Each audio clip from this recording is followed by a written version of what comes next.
Hey friends, Rolf here again.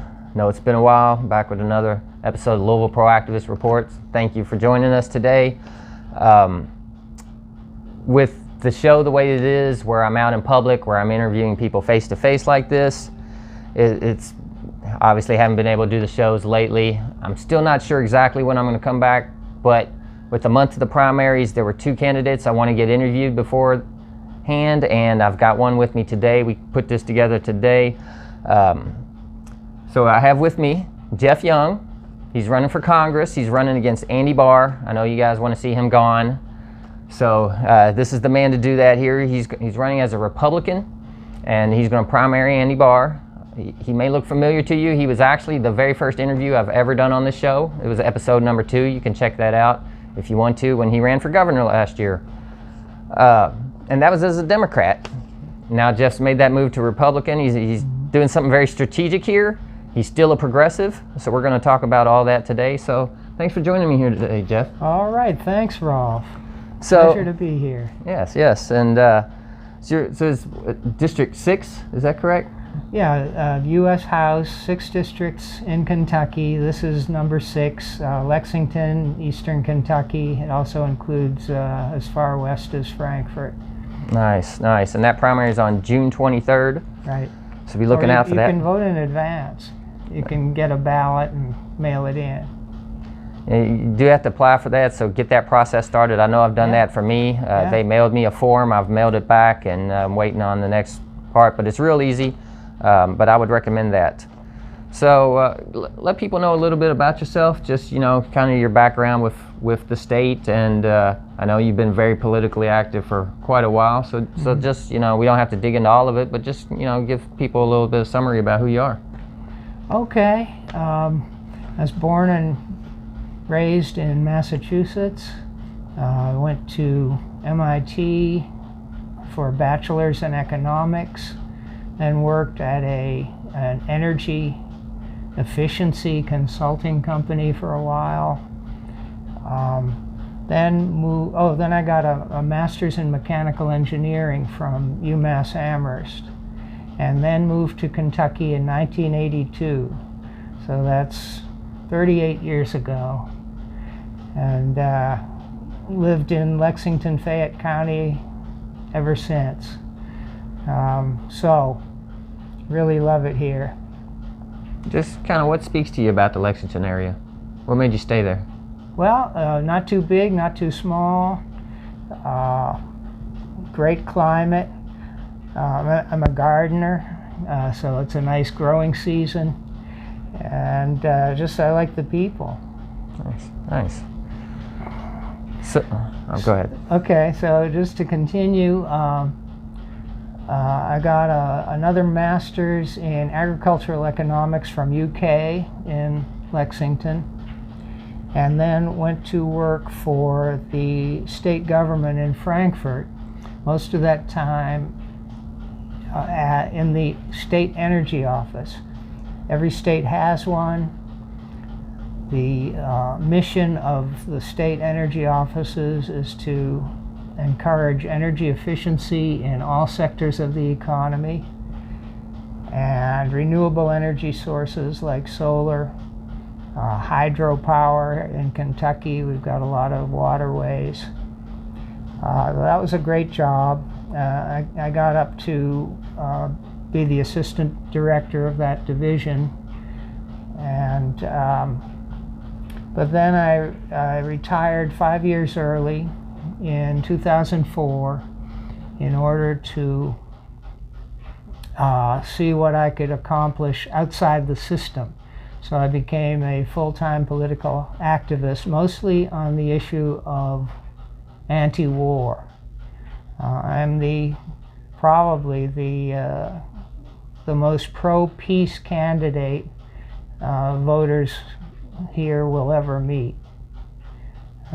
Totally dedicated to ending all of our wars and improving relations with all countries, especially the other nuclear powers, Russia and China and the other ones, improving relations so that we can be confident that a nuclear war will not occur. I think that's the biggest threat to the people of Kentucky, people of the United States, people of the world, is a nuclear war started by the United States out of ignorance or out of desire to control the world, tell every other country what to do. I think we have a very aggressive and foolish foreign policy. Well, that's pretty much who I am. And me as an anti-war guy, that's one of the things I appreciate about you. So I'm glad you're running. So let's talk about this race specifically. What made you, you ran for governor last time. What made you seek out this specific seat? And to do so, you've chosen to run as a Republican. So talk about kind of why you picked this specific seat and why you chose this strategy. Well, this is not the first time I've run for the U.S. House of Representatives in Kentucky 6. I ran for the first time ever was for the state House of Representatives. I ran as a Green in 2012. That was my first run for any office. So as a Green, I didn't win. And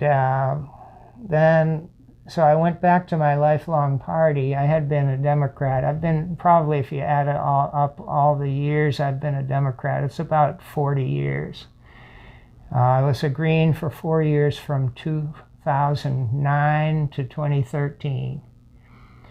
So I went back to my lifelong party at the end of 2012 and decided to run for the U.S. House against Andy Barr. Was already there.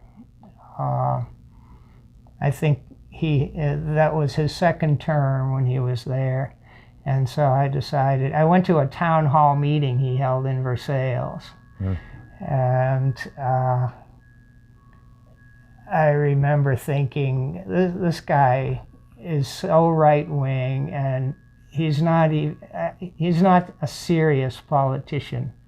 He just panders. He says whatever people want him to say. And he's very good at figuring out what people want to hear, and that's what he says. And I thought after that town hall was over, I can beat this guy. And the U.S. House of Representatives is a foreign policy position.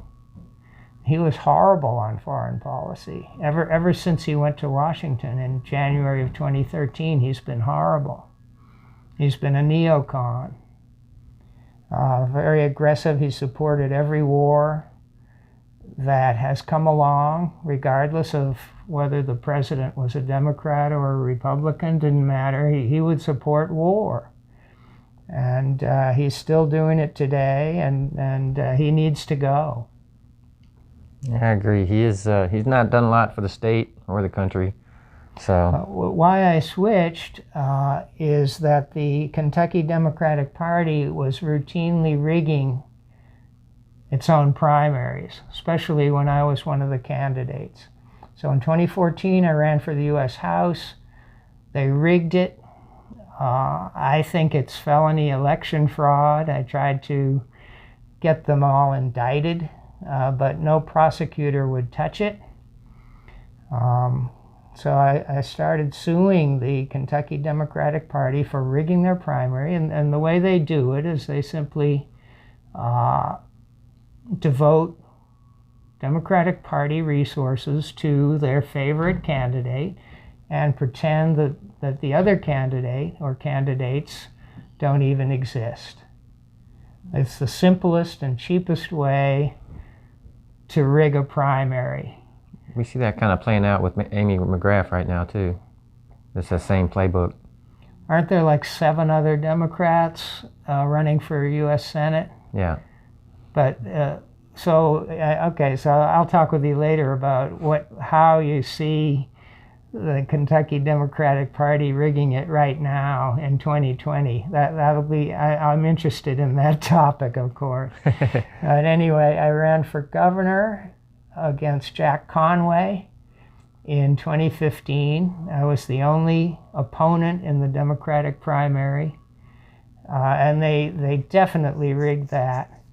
Not only did Conway refuse ever to debate me, but he was never in the same county where I was. If I was talking to a group in Jefferson County, he'd be in Pike County. You know, he totally avoided me. Never mentioned my name, of course. They have a history of that. I was there at KET last year, where they wouldn't let you into that debate. That's right. Yeah, and I've got a short video of that uploaded if you all want to check that out on my channel. It was interesting. Yeah. So I ran for the U.S. House again against Andy Barr, but in 2016, that's where we're up to, 2016. Didn't win that one. No elections in 2017. 2018, I ran. There were 6 Democrats running for Andy Barr's seat. And Amy McGrath was one of them. And I was one, and there were 4 others. And they rigged it again. And KET helped them rig it. It's like there were 3 candidates that the KDP felt were acceptable, reasonable, worthy of support, and the other 3, just don't exist, which is not true. We all existed. I can vouch for that. I can vouch. Right. Geoff does exist, so. Thank you. Okay, so then 2019, I ran for governor again. There were 4 Democrats running, and 2 of them, whenever I would have a chance, 2 of them were crooks. Andy Bashir and Adam Edlin were directly and personally involved in rigging that election. The other one, Rocky Adkins, I thought was a decent guy, and I think he would have made a better governor and all that. But so there were 2 honest candidates, Rocky and me, and 2 crooks. And I actually filed a ballot challenge in October of 2019 against Andy Bashir for election rigging.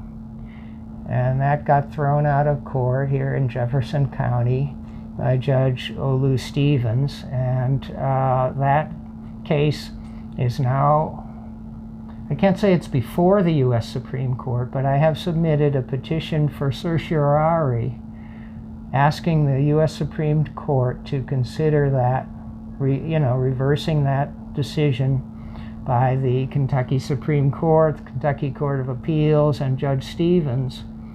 That's right there now. You can find the docket number. You can look at my petition. So what do you think the timeline is on that, on hearing back? I don't know, 6 months to 9 months. You can't guess with the U.S. Supreme Court. You don't know. Yeah, just keep me updated on that when you know. Okay.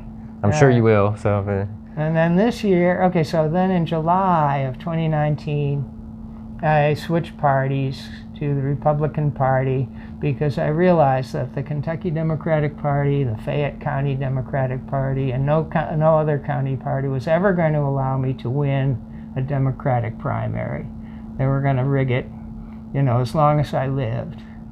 Wasn't going to happen. So I switched parties. I'm hoping for a fair primary this year, but so far there's no evidence that the Republicans are any less corrupt than the KDP.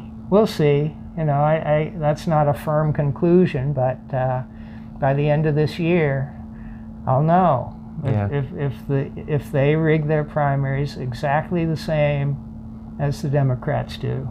I'll let you know about that too. It's worth a shot. It's definitely worth a shot.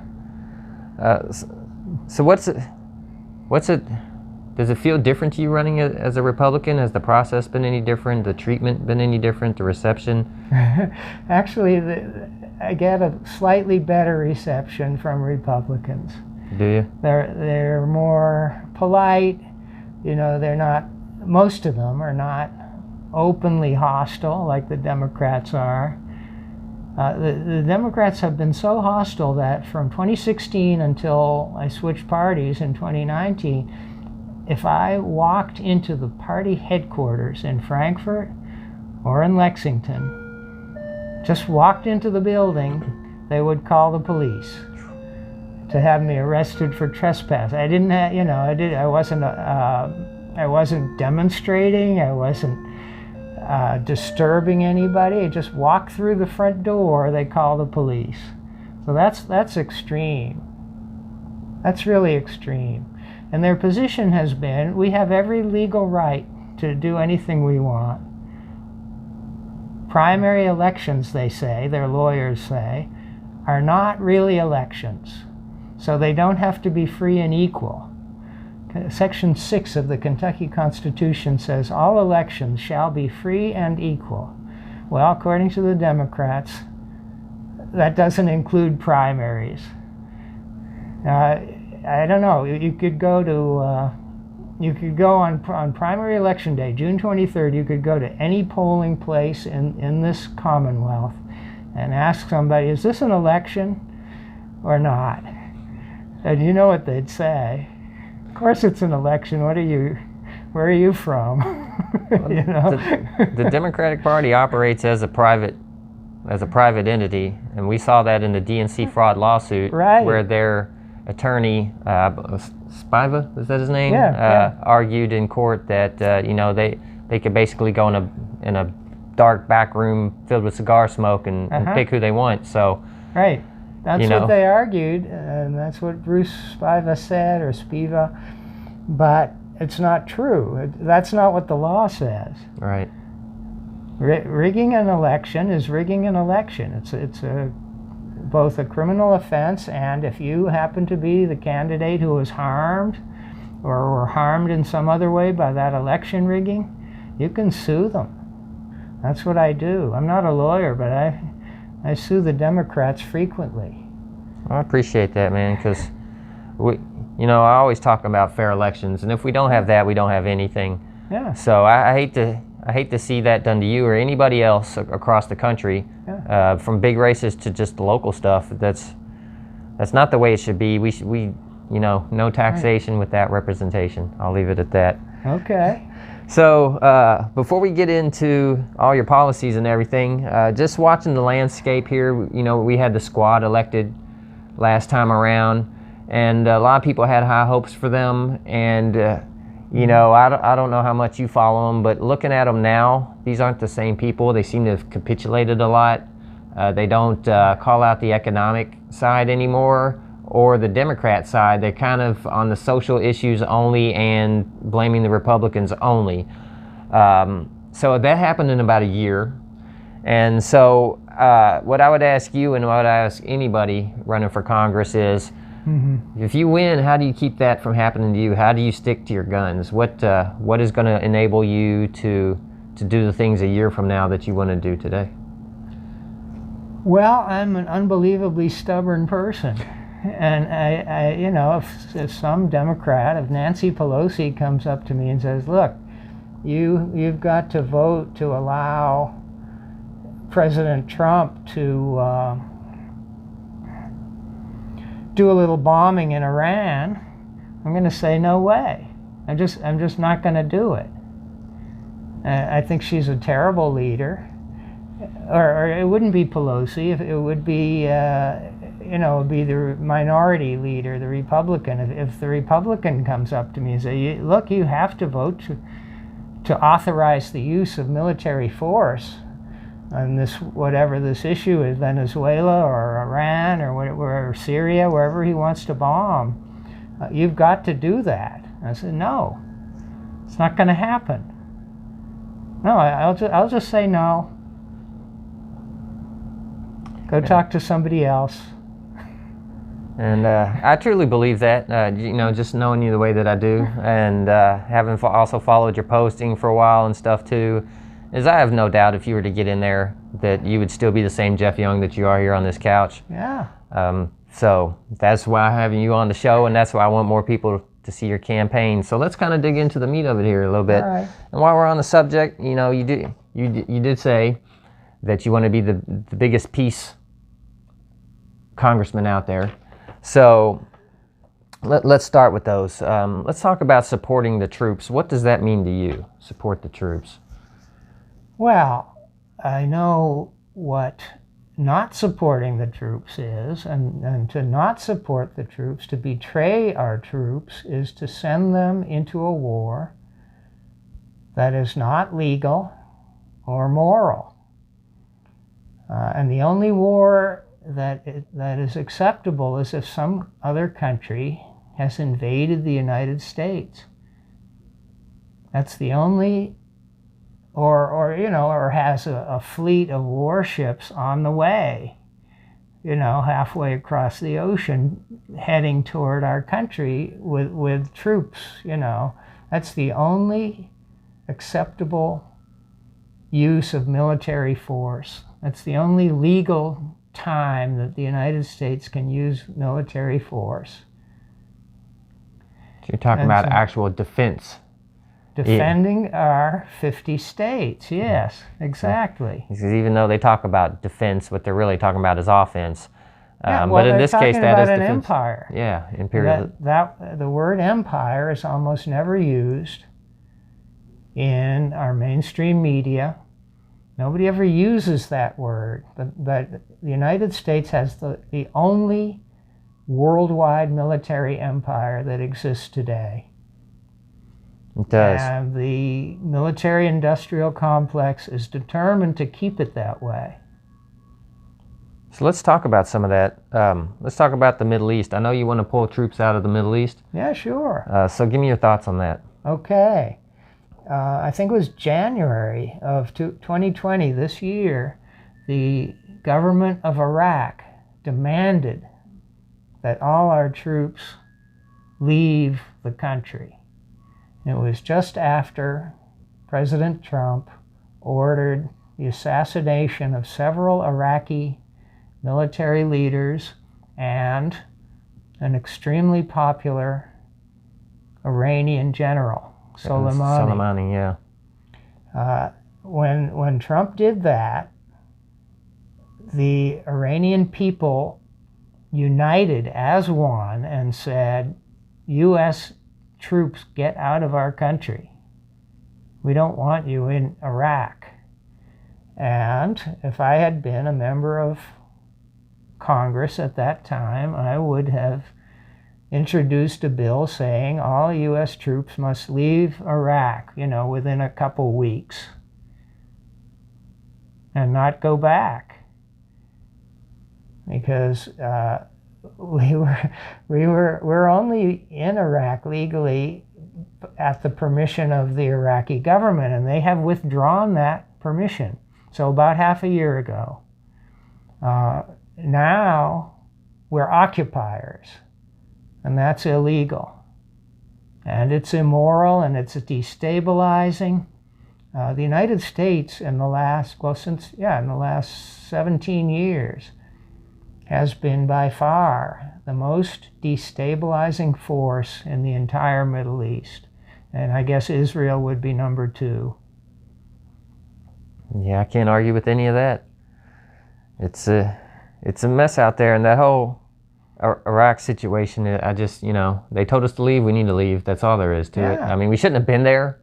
Right. But, once they tell us to get out, you get out, and that's just the end of the story, or it should be. It should be. So, yeah, so it's not...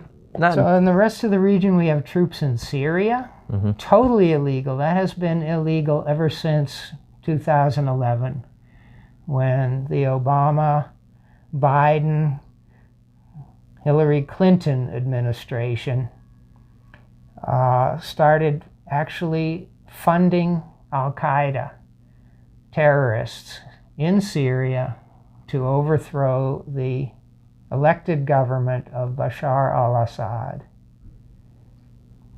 And that is also a form of aggression. And so that U.S. involvement in Syria since 2011 has been totally illegal and immoral. When ISIS arose, we started supporting ISIS. Andy Barr supports ISIS today and Al-Qaeda in Syria. In fact, that's the slogan of my campaign in 2020. Vote for Geoff Young, he's for peace. Andy Barr supports ISIS. And I can back that up. Definitely, yeah. The Syria situation's a mess. We had the State Department funding one faction. We had our intelligence agencies backing a different faction, and they were going at each other in Syria with tax dollars. Right. Yeah, I think the U.S. military was supporting one, and the CIA, and they started fighting each other over some issue. I don't know. And we're funding all of that. That was very embarrassing for the United States to have two of the terrorist groups that we're supporting fighting each other. It's just ridiculous. Absolutely. Al-Qaeda, of course, is the group that attacked us on 9/11, 2001. And here we have Andy Barr and almost every other member of Congress supporting them. It's shameful. And people wonder why the people of the world don't take the United States seriously anymore. So what's your take on Afghanistan? If you were elected, what? Get them out. Get them out. All the troops out of there. So why are we still there? It's like bureaucratic inertia. And the U.S. military says, oh, well, victory is just right around the corner. Now they don't even promise victory.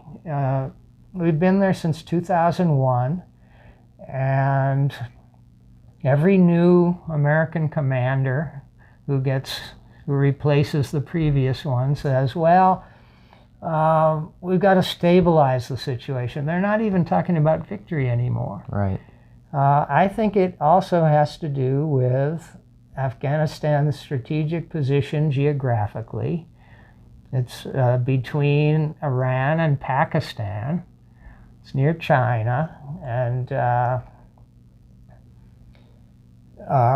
another factor is the tremendous mineral wealth there. All kinds of minerals that are needed for high-tech appliances such as cell phones and other high-tech electronic equipment.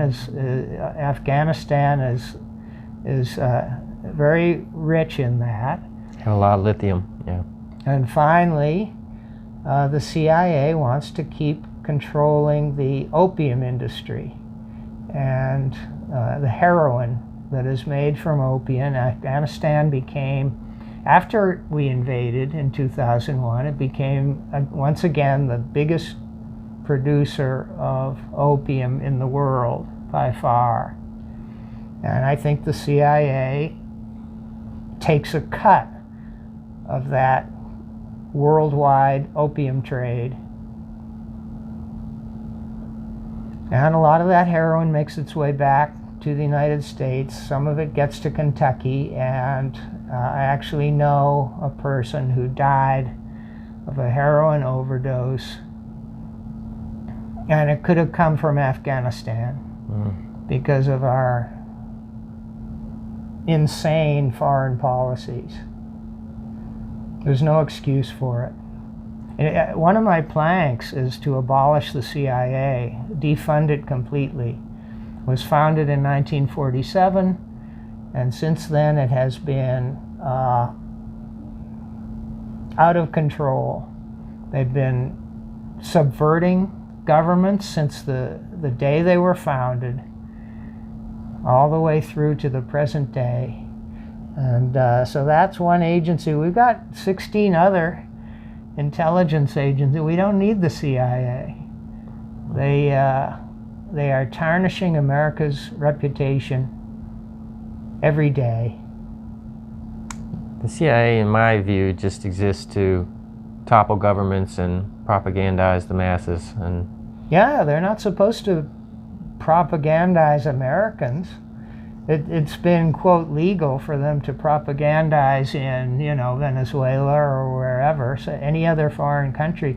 But they have been doing it for decades against the American people as well.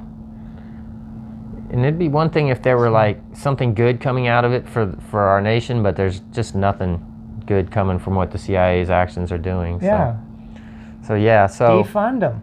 They won't even publish what their budget is. So that's actually unconstitutional. Every agency in the U.S. government has to report publicly to the American people what their budget is. CIA has never done it. Now, that's another reason to defund them. We'll finally know what their budget is. Zero. Last question on the Middle East. Okay. If you get elected, would you be for returning to the Iran deal? Oh, definitely. Did you think it was a strong deal as it was, or do you need improvements, or how do you feel? It can't be improved. Practically speaking, there's no way Iran or the other countries will agree to any, quote, improvements that any U.S. administration proposes. The original deal has to be reinstated as it was. I think it was President Obama's and former Secretary of State John Kerry's finest achievement ever was that Iran deal. I totally agree. I think it's the best thing either politician has ever done. All right, so enough about the Middle East. Let's talk about some of their neighbors. What's our military doing in Africa and AFRICOM? What do you feel about AFRICOM? It should be disbanded, and all our troops should be brought home. AFRICOM is a relatively new sector for the military, and I don't know if it does any good, but I know it certainly does a lot of harm, and it's a waste of money. What it represents is a new colonial power trying to dominate the entire continent of Africa militarily. So one of my planks on my website is Young for Kentucky, YOUNG4KY.com, is to disband AFRICOM. It would save the federal government a lot of money, it would get all our troops out, and it would help the entire continent of Africa become independent. I don't think Africa needs to have some colonial power, whether it's France or Britain or Italy or any country, Belgium, colonializing their continent. So let's talk preventing nuclear war specifically, and with what's been going on in the country the last few years, we've seen the rise of McCarthyism again against Russia, right? Escalating that. That came with Russiagate. That's kind of fallen on its face, and now we've kind of moved to a new start of a Cold War with China. I don't know if you see it the same way. Incredibly alarming. Yeah. So what do you think about preventing nuclear war? What do you think about these Cold War situations with those two countries? Where are we heading, and how would you treat that? Well, this is my main issue. This is what I've focused on, is improving relations. So for several decades after World War II, it was a unipolar world, politically or militarily, whatever. The United States dominated. Well, we also had the Soviet Union, so in a sense it was a bipolar world. But what is happening now, and which I think is impossible to reverse, is it's becoming a multipolar world where there are more than one or two dominant countries. In fact, a multipolar world means that there's no country that's dominant. I think that's been the norm as long as there have been countries. even in the Roman Empire days, there was still China, even if they didn't know about it.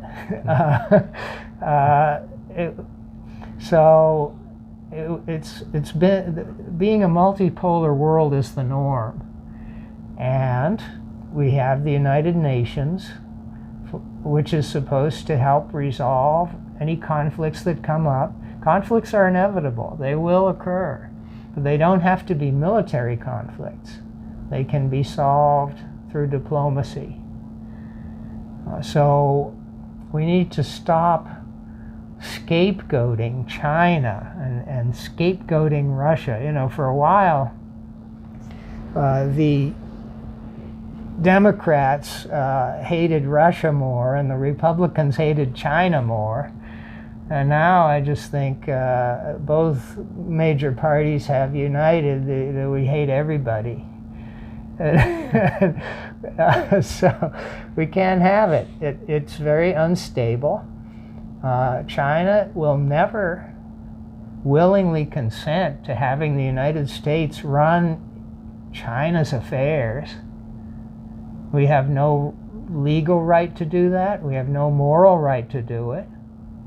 And they're not going to stand for it. And China stands up to people. China does not roll over. You know, they'll say, well, okay, see you later.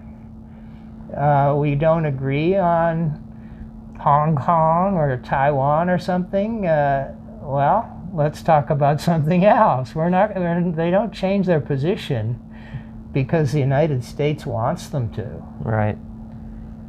So how do you feel? How well can we be friends, so to speak, with? Can we get along economically, politically with China? Can we do that with Russia? Yes, both. We just have to stop trying to surround them with our military bases. We need to just looking out for them. We need to stop telling them what they have to do, because their response is no, we don't have to do that. Syria was able to defeat Al-Qaeda and ISIS only with the help of Russia, and also some help from Iran and one or two other entities.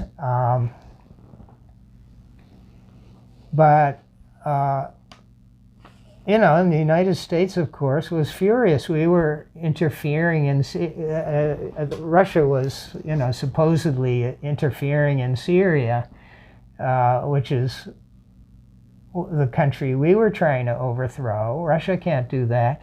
But Russia held its ground, and ISIS was pretty much defeated. It's not completely gone. It's still, there are remnants of it.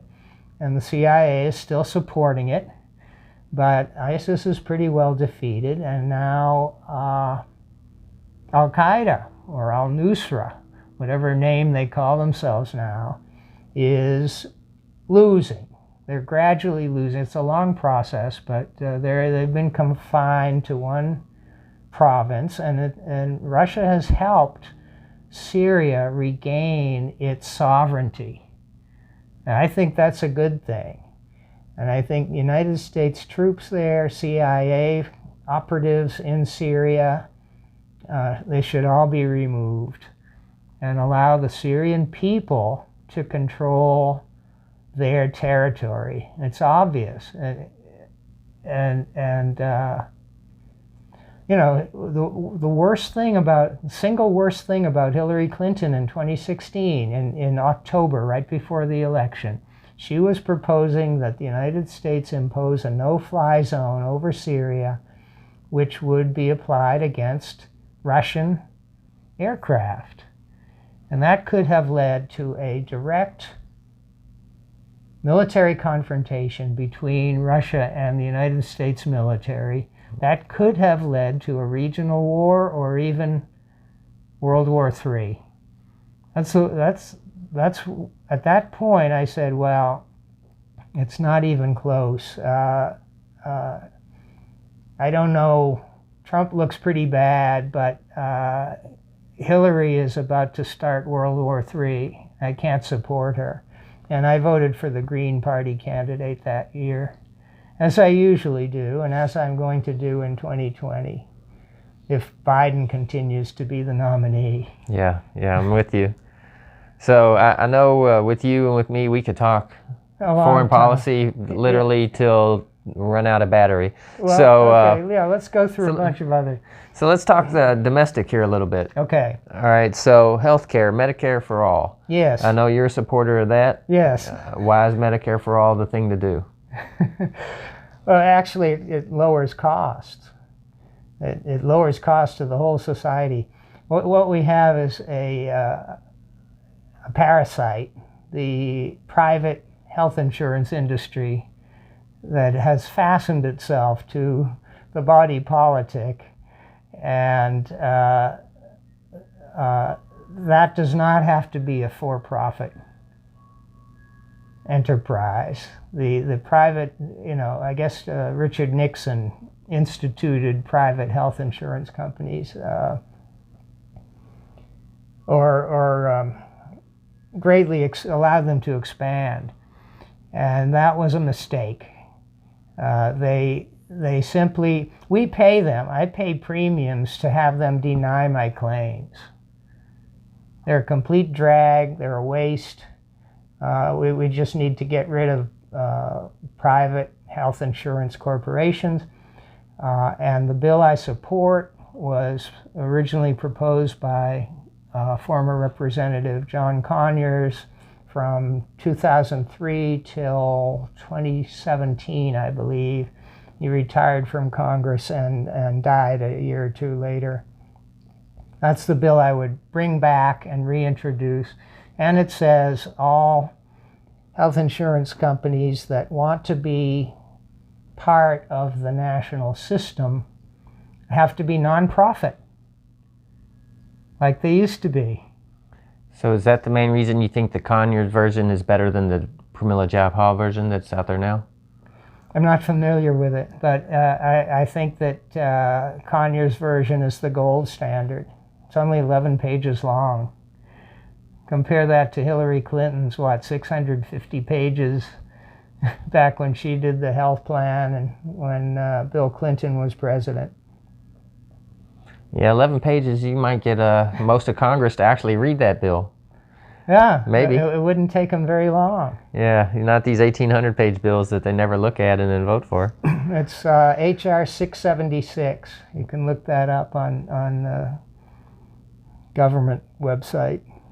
So there's been, the public is basically on board with Medicare for all at this point. It's won the public debate, but we have Trump's not going to do it, and then we have Biden saying he'll veto it. Right. So really, how close are we to Medicare for all? Is that something we're going to see anytime soon? Because I think we will see it, but I just don't know when it's going to happen.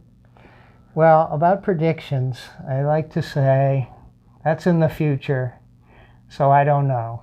Gotcha. I think another answer is how soon we get Medicare for all depends on us. Depends on political action from below, from voters, from the public. The more activity, the more action, the more education, the more lobbying by citizens, the sooner it'll happen. One of the reasons that Medicare for all hasn't already happened or isn't about to happen is because of the lobbying and the corruption. And it's not just Medicare for all. We have corruption and lobbying through our entire system. So I know it's a big deal to you to end that corruption. So what are your thoughts on that? Well, I've attacked corruption in Kentucky's election process since 2015. For the last 5 years, I've been attacking corruption by the Kentucky Democratic Party and organizations allied to it. So I know how to do it. Basically, you enforce the law, assuming it's a good law, and a whole lot of our laws are good. A whole lot of our laws, for example, election laws, are consistent with the Kentucky Constitution, which I also think is good. On the federal level, I think the U.S. Constitution is good. including the Bill of Rights, the amendments. So we've got a good legal framework, constitutional framework for a thriving, successful republic. But when those laws and constitutions are ignored or violated, that's where corruption comes in. And so the basic answer to corruption is enforce the laws we have, impartially, regardless of party. Are there any new laws you'd like to see enacted? Sure. As far as corruption specifically? Well, in terms of politics, we need public financing of all elections. This idea of having to spend half your time as an elected official raising money for your next election, that's just repulsive. That's not how it was supposed to be. People are supposed to be elected in order to serve the public and do their jobs. If you have to spend half your time raising money, that's just a breeding ground for corruption. So public financing of all elections, that would get around the Citizens United Supreme Court decision if it's done, and it can be done on a state-by-state basis. We don't have to wait for 5 U.S. Supreme Court members to be progressive. That may never happen. Probably not. No time soon. So I would, as a U.S. representative, I would propose public financing at the federal level, and also support any state government that wants to institute public financing of elections in their own state. Awesome.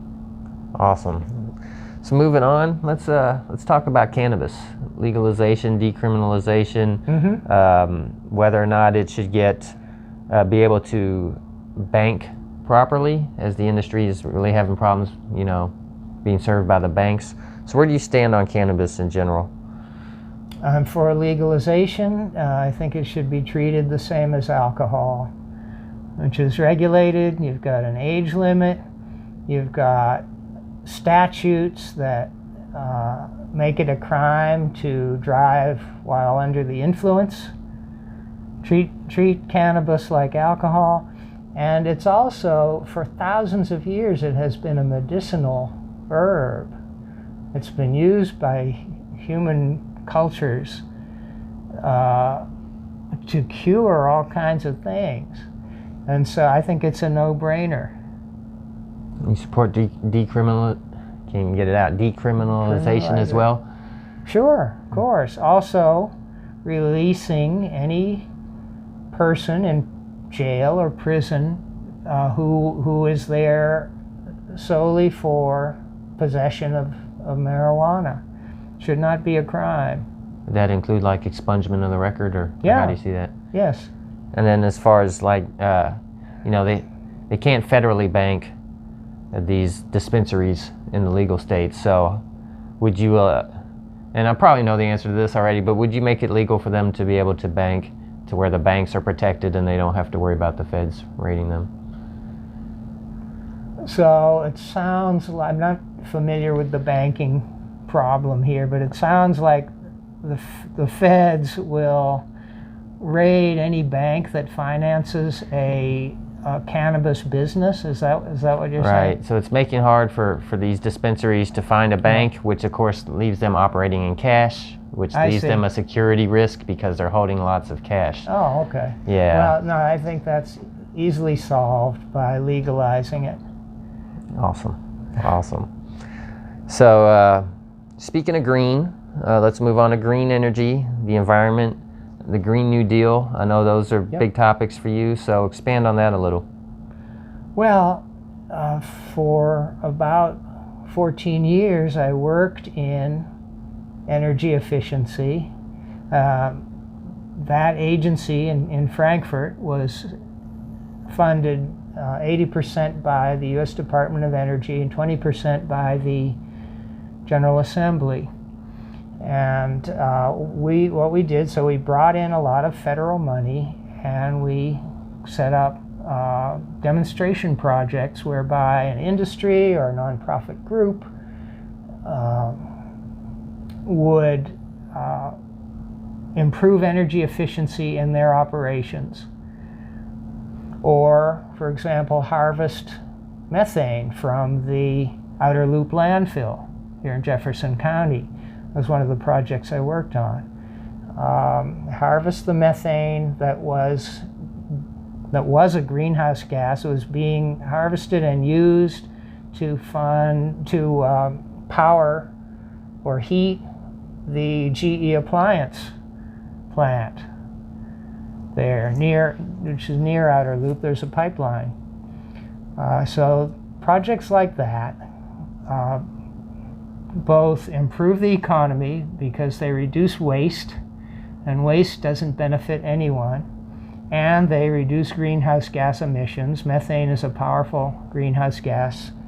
So we're working at the environment and improving the economy at the same time. I know how to do it. I know what the obstacles are. Some of the obstacles are huge utility companies. For example, LG&E, KU, private companies that resist energy efficiency. And I spent a good many years in Frankfurt participating on demand-side management collaboratives that involved consumer groups, low-income groups, and the utility companies, and industrial customers. And I was constantly promoting energy efficiency programs there. Nice. And the Green New Deal?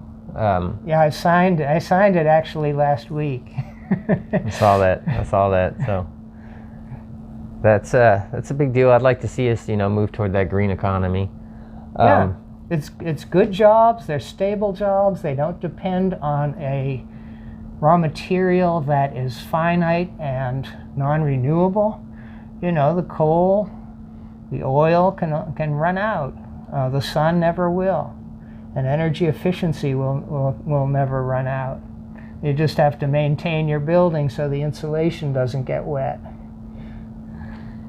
Now, in office, would you support or be against any kind of building of new pipelines? Depends. I don't have a dogmatic position on that, except that they have to be environmentally safe. Okay. So. And I think, far too many of them aren't. Yeah, if any of them. I opposed the recent ones a few years ago, taking natural gas liquids across Kentucky from the northeast, from the southwest to the northeast, or whichever way they ran. Is that bluegrass pipeline, the LNG? Yeah. Yeah. Yeah. Well, I don't know if it was like propane and stuff, butane. I oppose that because the company building it was not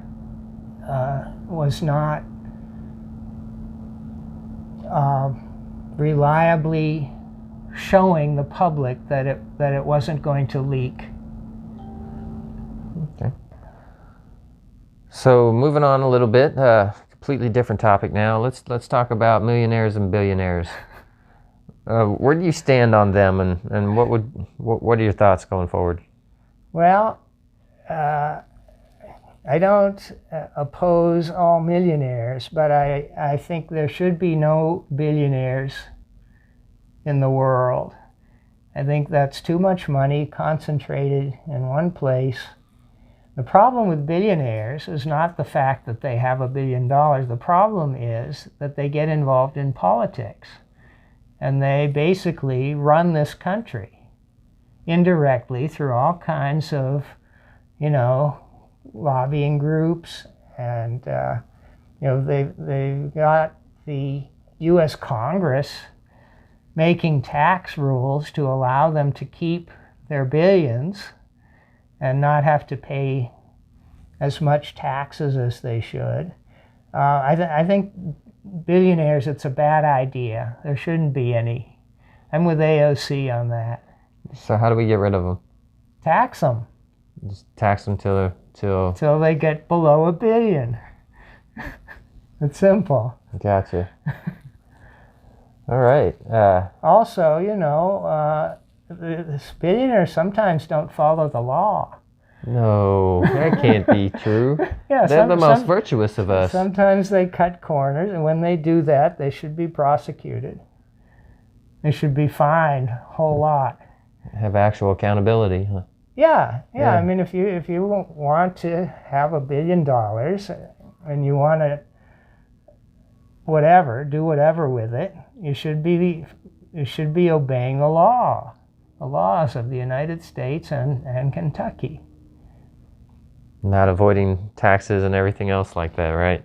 Well, avoiding taxes is fine if you do it legally. And if Congress sets up a tax loophole that allows billionaires to, ship their money somewhere else, well, those laws need to be changed, or they need to be looked at real hard. Yeah. Okay. So moving on again, well, let's talk about the death penalty a little bit. I oppose it. I've opposed it for decades. Our criminal justice system is so unreliable. There's so many biases built into it. For example, the bias against poor people. If you're poor and you are indicted for a capital crime, you're in trouble. You can't afford the best lawyer. I think there's so many inequities, and so many people on death row have been investigated and found to be innocent. That should never happen. Right. No innocent person should ever be executed by the state. Most of the world's countries have abolished the death penalty, and I think we should join the vast majority of countries in that. Okay. And reproductive rights, where do you stand on that? Well, I'm a huge supporter of Planned Parenthood. I think Planned Parenthood is the most effective abortion-reducing, abortion-preventing organization that exists. And they do perform abortions themselves, and I'm okay with that, as long as it follows the guidelines set forth in the Roe versus Wade decision of 1973, U.S. Supreme Court. I think that was an excellent decision, and my website discusses this. I don't think the members of my party, virtually every Republican politician in the country, claims to be pro-life. I don't think that's accurate. There have been studies done over a period of many years that show that countries and regions of the world where abortions are impossible to get legally, or where the laws are very restrictive, the abortion rates are actually higher in those countries than in countries with liberal abortion laws. So I think the so-called right to life movement is a tragic mistake.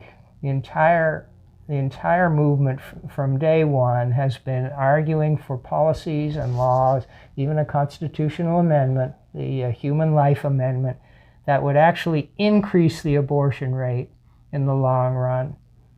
They're defeating their own purpose. They do not listen to reason.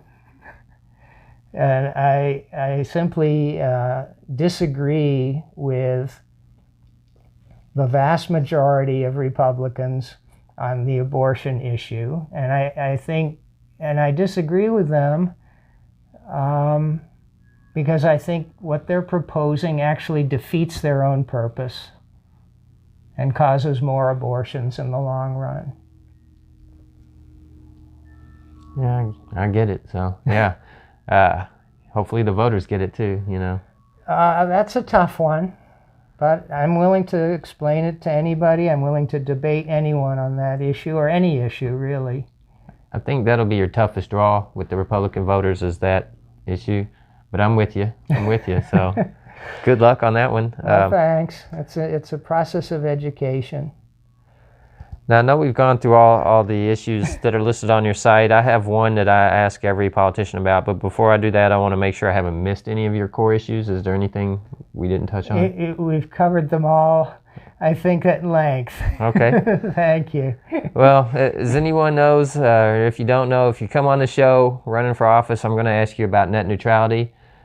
With this, in your case, since you're running for Congress, that would put it at the national level. Right. So it was protected under Title II until a few years ago, where GPI and the FCC did away with that. Now, we haven't seen the repercussions yet because of all the lawsuits around the country, so these ISP, the internet service providers, haven't really been able to show us a post-net neutrality world yet. But I believe we need that under Title II. Again, it has to be a guarantee as a utility. So if you were in office, how would you treat net neutrality? I would just do what you just proposed. Put it under Title II? Yeah. Yeah, okay. Awesome, because that's critical to me. The election integrity and net neutrality are the bedrock to getting everything else, in my opinion. So I definitely feel like we need to protect that net neutrality now. Because if we let it slip away, we probably can't get it back. So the fight is now. Right. And people make the argument, I've heard it many times, that, oh, these are private corporations. They don't have to be neutral. But as the blogger Caitlin Johnstone from Australia has pointed out, in a corporate capitalist system like the United States, private censorship is government censorship. There's no difference. It's the same thing. These private corporations, so-called, are, you use the word, I think they actually are utilities and should be treated that way. And I think we should bring back the fairness doctrine, which President Reagan did away with.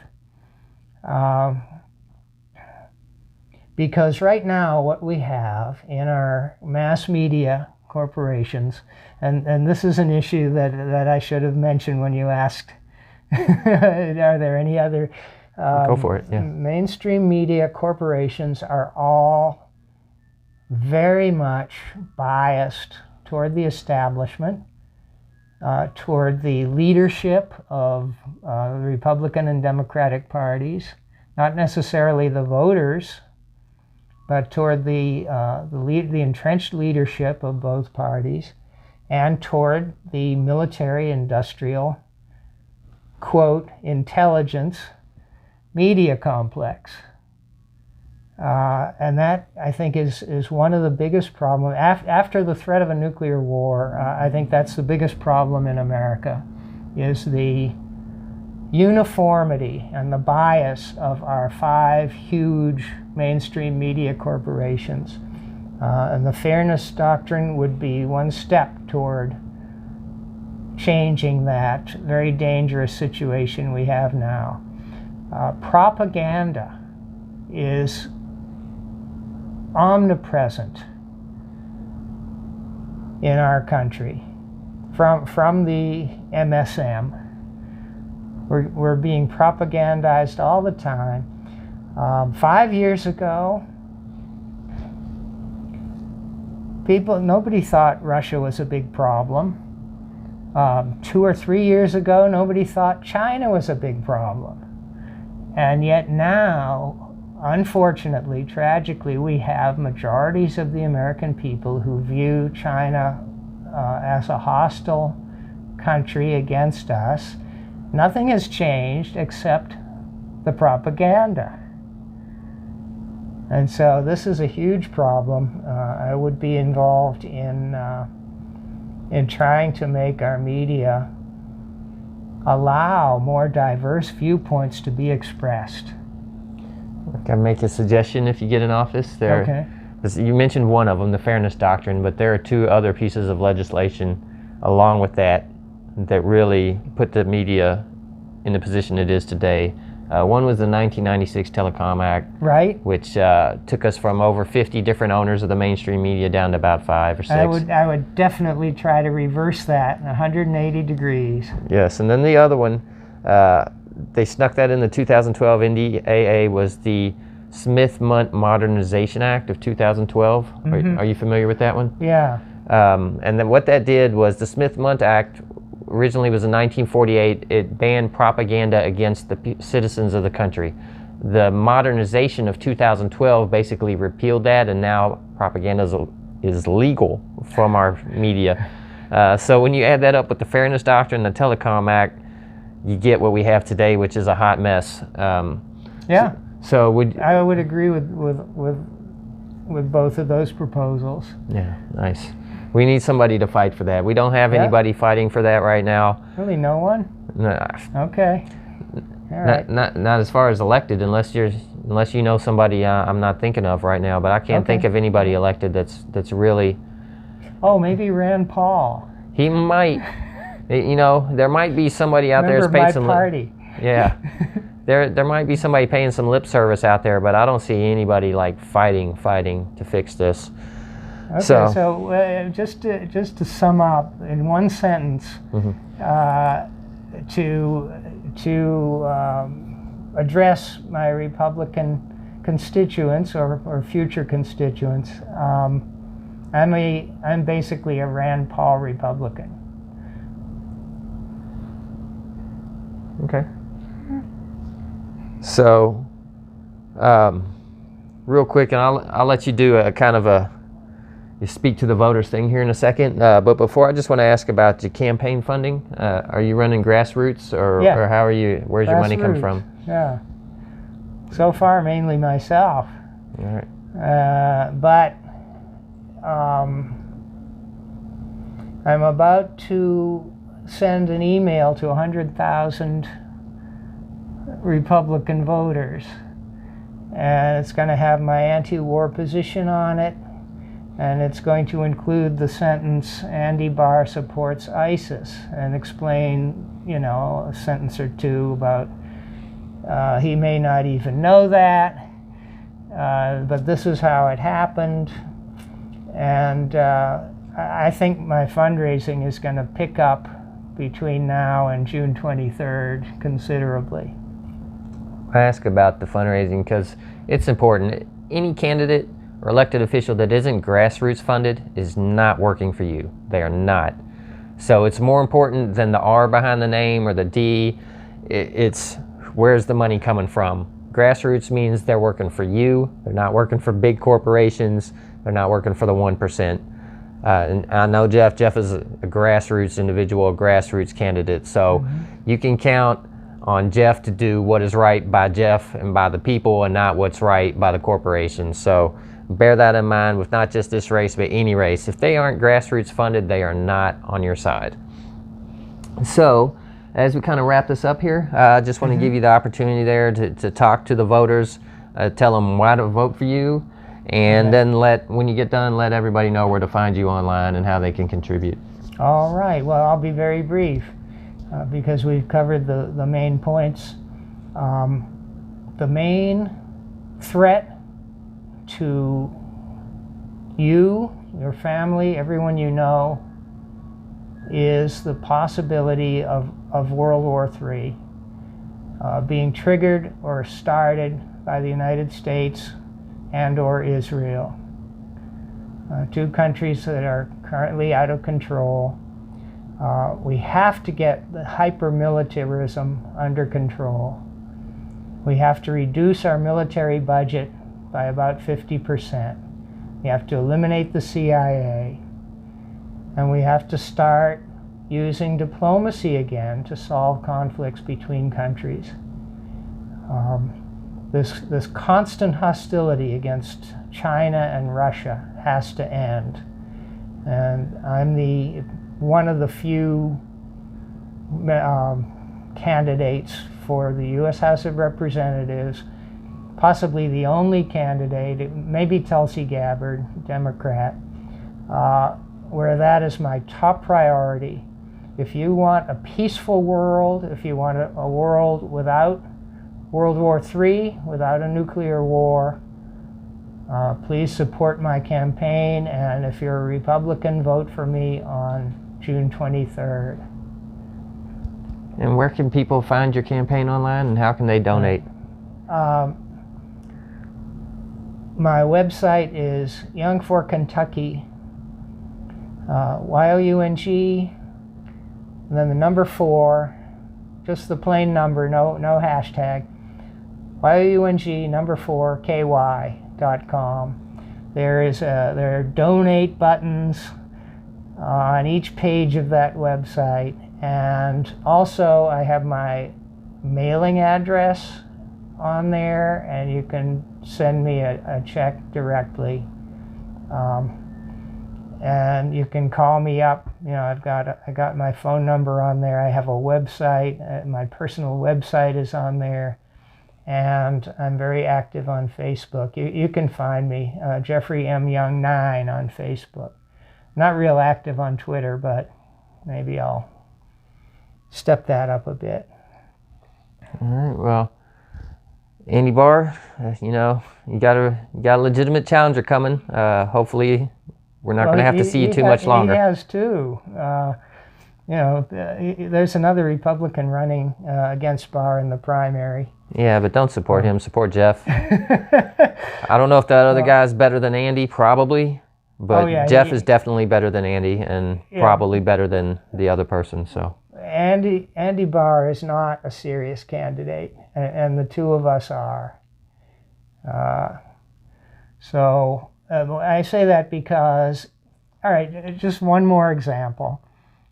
He recently actually introduced a bill and got some co-sponsors and got it passed in the House to investigate China, to see if they're the source of the coronavirus, and to investigate them, in a hostile way. And if anybody thinks that they were the source, then Andy Barr's bill would apply more economic sanctions against China, which is illegal, by the way. Countries just can't go around sanctioning each other. That has to be done through the UN. So Andy Barr supported the very dangerous assassination of the Iranian general in January, and he sponsored this stupid bill to sanction China more, which is our greatest rival economically. Russia's our greatest rival militarily. But actions like hostility to China make a war more likely. We have to just get rid of that kind of politician, and there are hundreds of them in Washington. Yeah, he's got his priorities backwards. It's not the time, maybe he might be right, he might be wrong, but right now we need to take care of the people. And it's not, well, you know what I mean? It's not even the time. It's time to take care of the people, take care of the small businesses. What are your priorities? Why are you worried about what's going on in China? We have issues here, and you need to be doing legislation here, regardless of whether you agree with this man or not.